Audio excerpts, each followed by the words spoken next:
السلام عليكم ورحمة الله. بسم الله الرحمن الرحيم. الحمد لله رب العالمين والعاقبة للمتقين والصلاة والسلام على رسوله الأمين وأشهد أن لا إله إلا الله وحده لا شريك له وأشهد أن محمدا عبده ورسوله. اللهم صل على سيدنا محمد وعلى آله وصحبه وبارك وسلم. أما بعد، فأعوذ بالله السميع العليم من الشيطان الرجيم من نفخه ونفثه وهمزه. بسم الله الرحمن الرحيم. قل إنما حرم ربي الفواحش ما ظهر منها وما بطن والإثم والبغي بغير الحق وأن تشركوا بالله ما لم ينزل به سلطانا وأن تقولوا على الله ما لا تعلمون. صدق الله العلي العظيم ونفعني وإياكم بالذكر الحكيم. بعد اعوذ باللہ من الشیطان الرجیم بسم اللہ الرحمن الرحیم.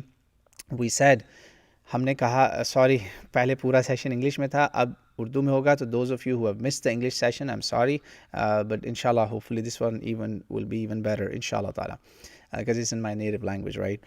So Allah, we want to know what guidance Quran has given us in basically in the words of Allah subhanahu wa ta'ala, because we believe we are Muslims. So when we are Muslims, we have to take it very seriously what God tells us and what God doesn't tell us. جو اللہ میں کہتا ہے، جو نہیں کہتا، right؟ یا جس سے منع کرتے ہیں یا جس کا حکم دیتے ہیں. تو یہ آج ہم نے دیکھنا ہے قرآن میں. سب سے پہلے جلدی سے قرآن کا ایک کوئک ٹور کریں گے. اس میں قرآن نے ان معاملات پہ کیا کہا کہ جتنے بھی فحاشی پھیل سکتی ہے کسی بھی جگہ سے، فحاشی جو ہے نا اس کے بارے میں، یا یہ جو جس میں جنسی جرائم انوالو ہوتے ہیں، ان چیزوں سے ریلیٹڈ قرآن پاک میں بڑی واضح باتیں ہیں. فاعوذ باللہ السمیع العلیم من الشیطان الرجیم من نفخہ ونفثہ وہمزہ. بسم اللہ الرحمن الرحیم. قل إنما حرم ربي الفواحش ما ظهر منها وما بطن والإثم والبغي بغير الحق وأن تشركوا بالله ما لم ينزل به سلطانا وأن تقولوا على الله ما لا تعلمون. صدق اللہ العلی العظیم. سورہ اعراف آیا نمبر 33 سورہ نمبر 7 جز نمبر 8 آف دا قرآن.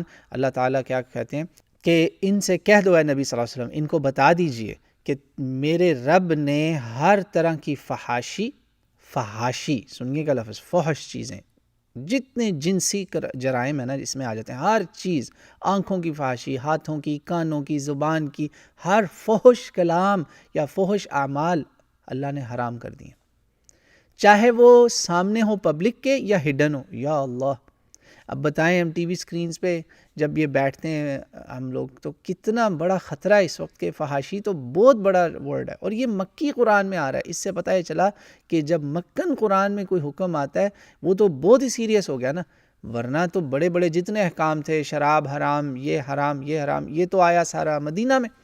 جب مکہ میں ہی حکم آ گیا نا، اس میں 5 بڑے حرام ہیں اس آیت میں جو اللہ نے ذکر کیا. نمبر 1 فحاشی حرام، چھپی ہو یا ظاہر ہو. اس کے بعد گناہ حرام ہے، کوئی بھی گناہ ایسا جس میں ہم نے اللہ کا کوئی حق یا اللہ کے بندوں کا کوئی حق ادا نہیں کیا، وہ سب حرام. اس کے بعد بغاوت حرام، یعنی ظلم، عدوان، کسی کا حق لینا، یہ حرام. اس کے بعد شرک حرام، اور اس کے بعد کوئی ایسی بات کہنا جو اللہ نے نہ کہی، یہ حرام. 5 حرام ہیں، اور ان کی گریوٹی ایک کے بعد دوسرا بڑھتی جائے گی. اسے کہتے ہیں گوئنگ ابو اپ دا لیڈر، یوں ایک سے شروع ہوتے اوپر جائے گا. اب کوئی یہ سوچ سکتا ہے کہ فحاشی کم حرام ہے. نہیں، یہ کم حرام ہوتی تو اس کو اللہ سب سے پہلے ذکر نہ کرتا. یہاں یہ بھی ایک نکتہ ہے، اصل میں جو فحاشی ہے نا، یہ ایک ایسا غلیظ شیطانی گناہ ہے جو سیدنا یوسف علیہ السلام کے وقت میں بھی ہو چکا ہے. یہ دنیا پہلے بھی یہ کام کر چکی ہے. اتنی فحاشی یوسف علیہ السلام کے وقت میں پھیلی ہوئی تھی کہ قیامت ہی ایک نبی، اللہ کے نبی کی عزت داؤ پہ لگ گئی. کس وجہ سے؟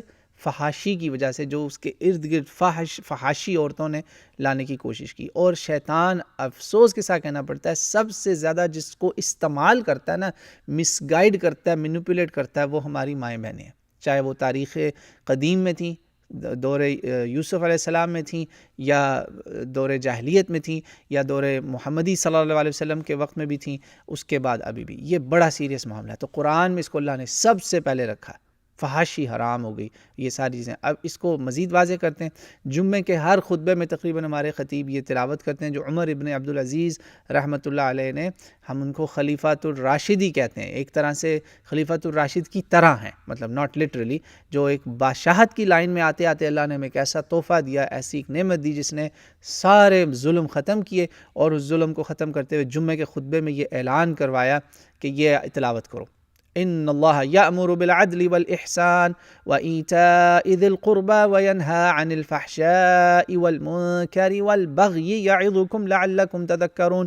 سورۃ النحل 14واں سپارہ، سورت کا نمبر بھی غالباً 13 یا 14 ہے، اس میں اللہ تعالیٰ نے آیا نمبر 90 کے اندر، یہ سورہ نحل کا نمبر ہے 16، آیا نمبر 90، کہ اللہ بے شک اللہ تمہیں حکم دیتا ہے انصاف کا، احسان کا، نیکی کا، اچھے سلوک کا رشتہ داروں کے ساتھ، اور منع کرتا ہے، کچھ کرنے کا کہتا ہے اور کچھ نہ کرنے کا کہتا ہے۔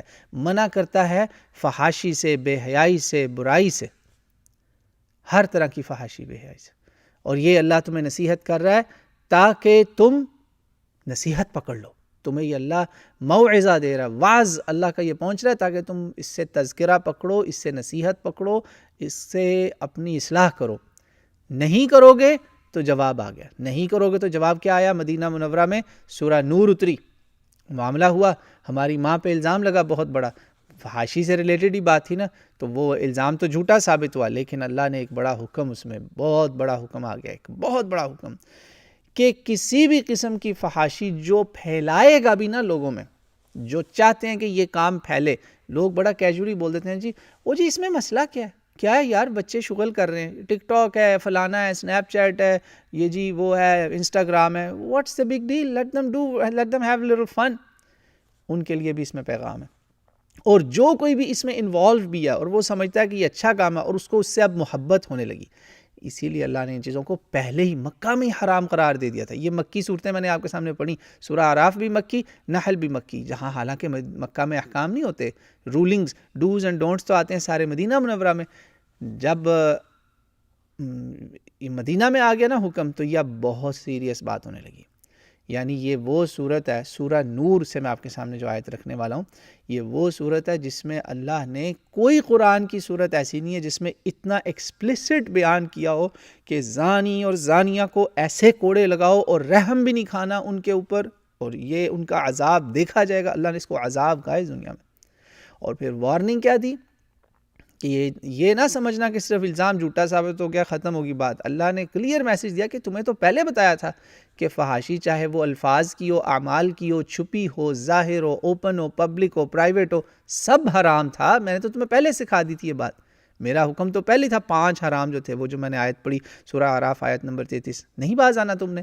لو جی آگے سن لیں، اللہ تعالیٰ نے اس کے بارے میں بڑا سیریس وارننگ دے دی، آیا نمبر 19 سورہ نور کے اندر، 19 یا غالباً آیت، اللہ تعالیٰ فرماتے ہیں بعد اعوذ باللہ من الشیطان الرجیم، ویری اسکیری، ان الذین یحبون ان تشیع الفاحشۃ فی الذین آمنوا لهم عذاب علیم فی الدنیا والآخرہ واللہ یعلم وانتم لا تعلمون۔ صدق اللہ العلی العظیم ونفعنی وإیاکم بالذکر الحکیم۔ جب بندہ برائیاں یہ والی کرنے لگتا ہے نا، جنسی جرائم، یعنی جس میں آنکھوں کے گناہ بھی ہیں، دوسرے گناہ بھی ہیں، کئی طرح کے، اوکے، جنسی جرائم میں جب بندہ انوالو ہو جاتا ہے نا، چاہے وہ فحاشی دیکھ ہی رہا ہو، یہ جرم ہے، اللہ کی نگاہ میں یہ جرم تھا۔ وہ آپ نے آیت سنی تھی نا کہ یہ ظاہر میں بھی اور باطن میں۔ اب باطن میں کیا ہوتا ہے؟